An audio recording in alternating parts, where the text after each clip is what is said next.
DHK, the World News Tonight with Matt Waldron. Good evening, I'm Matt Waldron. Here are the headlines. Afghanistan's Karzai agrees to election runoff. Iran honours guards killed in attack, blames US. Bombers attack Islamabad University. US wants to retain Okinawa Air Base. President Hamid Karzai agreed to face a second round of voting in Afghanistan's disputed election on Tuesday after a UN-led fraud inquiry tossed out enough of his votes to trigger a runoff. Karzai's decision immediately eased tensions with the West and removed one stumbling block for US President Barack Obama as he weighs whether to send more troops to Afghanistan to fight a resurgent Taliban. Obama called Karzai to congratulate him for accepting the runoff, and British Prime Minister Gordon Brown and UN Secretary-General Ban Ki-moon also welcomed Karzai's decision. It is now vital that all elements of Afghan society continue to come together to advance democracy, peace and justice, Obama said in a statement. We look forward to a second round of voting and the completion of the process to choose the President of Afghanistan. Obama also telephoned Abdullah Abdullah, a former foreign minister whom Karzai faces in the November 7 runoff, to thank him for his constructive efforts, the White House said. Iran's military accused the United States and Israel of terrorism as it held a funeral on Tuesday for high-ranking commanders killed in the deadliest attack in the Islamic Republic since the 1980s. Throngs of uniformed mourners carried the flag-draped coffins of the deputy head of the Revolutionary Guard's ground forces, General Nurali Shushtari, and other officers blown up by a suicide bomber in volatile southeastern Iran on Sunday. In another sign of growing instability in the region near Pakistan, Iran's Mehr news agency said gunmen shot dead 2 policemen late on Monday in a city in the same province, Sistan Balochistan, where the previous day's attack took place. It was not immediately clear whether the attacks were linked. 15 Guards members were among the 42 people killed in Sunday's bombing, including 6 senior commanders, Iranian media said. Tribal chiefs and other civilians also died. Public doctors have lost their legal battle against the hospital authority for overtime payments, but the Court of Final Appeal agreed that doctors who are on call during rest days or holidays should be paid even if they don't actually work. The 5 judges unanimously upheld an earlier lower court ruling that the doctors were not entitled to overtime payments beyond the terms of their contracts.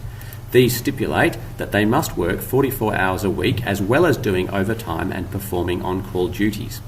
However, the judges agreed that doctors on standby during rest days and holidays should be paid for a full day's work, even if they were not called out.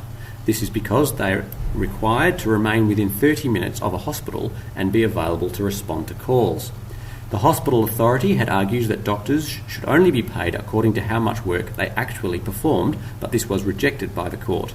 The judges also upheld the lower court's ruling that public doctors were entitled to rest days and statutory holidays. They said that if this time was not taken, the doctor should receive full pay for each day. The hospital authority was ordered to cover half of the doctor's legal costs. The doctors have said that the lengthy legal action was not taken for financial gain, but to press for better working conditions. After their earlier challenge was rejected by the Court of Appeal, the hospital authority offered compensation of more than 600 million Hong Kong dollars to the 4,000 doctors affected. But after 100 of them refused to settle, demanding compensation for days spent on call between 1996 and 2005. The Frontline Doctors Union expressed disappointment over the ruling. Vice Chairman Seamus Siu said he was worried that doctors' working conditions would not improve. The chairman of the hospital authority, Anthony Wu, said it would consider various measures, including hiring more staff, to improve doctors' working conditions. Suicide bombers have attacked an Islamic university popular with foreigners in Pakistan's capital, Islamabad, killing 4 students. The attack was in apparent retaliation for an escalating army offensive on a Taliban and Al-Qaeda stronghold near the Afghan border. The suicide bombers hit a faculty building and a women's cafeteria at the International Islamic University, where nearly half the students are women and hundreds are foreigners. The blasts killed 2 male and 2 female students and wounded at least 18 others. The 2 attackers were also killed, officials said. Pirates from Somalia who hijacked a Chinese bulk carrier in the Indian Ocean have threatened to execute its 25 crew members if any rescue operation is attempted. "We tell China not to endanger the lives of their people with any rescue operation," said an associate of the gang who seized the ship on Monday. "If they try that, we will execute the whole crew. We tell them to change their mind regarding any rescue, otherwise they will regret it. We know what they are planning to do." Earlier, the mainland said it was making an all-out effort to rescue the crew. A foreign ministry spokesman in Beijing said that China had activated what he called a contingency mechanism in the wake of the hijacking. It's the first successful attack on a Chinese vessel since the mainland deployed 3 naval warships to the region last year. The US Supreme Court has said it will hear an appeal by Chinese Muslim prisoners held for years at Guantanamo Bay who argue that they should be released in the United States. The court agreed to decide whether federal judges in Washington have the power to order the government to release Guantanamo prisoners into the US when no other country will take them. The Obama administration has been making efforts to find a place for the Uyghur detainees to go. 4 were sent to Bermuda in June, and the Pacific island nation of Palau has said it will take 12 of the remaining 13. But some of the Uyghurs who have been invited to go to Palau have expressed concern the island may be too close to China to be safe.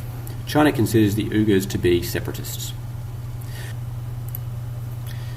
The US Defense Secretary Robert Gates, who is in Japan, says the US airbase in Okinawa must remain there. Japan's new government has indicated it wants to move the base off the island, where residents say American troops cause too much noise and crime. But the US says that would undermine an agreement made 3 years ago. The US has about 50,000 troops in Japan. Italian police arrested a priest serving in a Tuscan church on charges of involvement in the 1994 Rwandan genocide, ANSA news agency said on Tuesday. Emmanuel Mihigo Uwayezu, 47, denies the charge and says he tried to save lives during the genocide when an estimated 800,000 Tutsis and politically moderate Hutus were killed. In May, the group African Rights accused Uwayezu, an ethnic Hutu, of being involved in the massacre of 80 young Tutsis in the south of Rwanda, the agency said.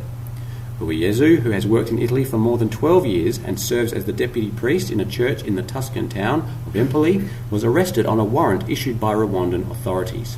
He is in custody awaiting extradition, police said.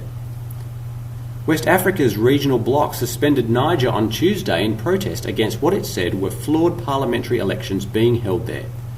The Economic Community of West African States, or ECOWAS, said it would not recognise the results of the vote, which is expected to allow President Mamadou Tanja to tighten his grip on power and deepen the uranium mining country's constitutional crisis.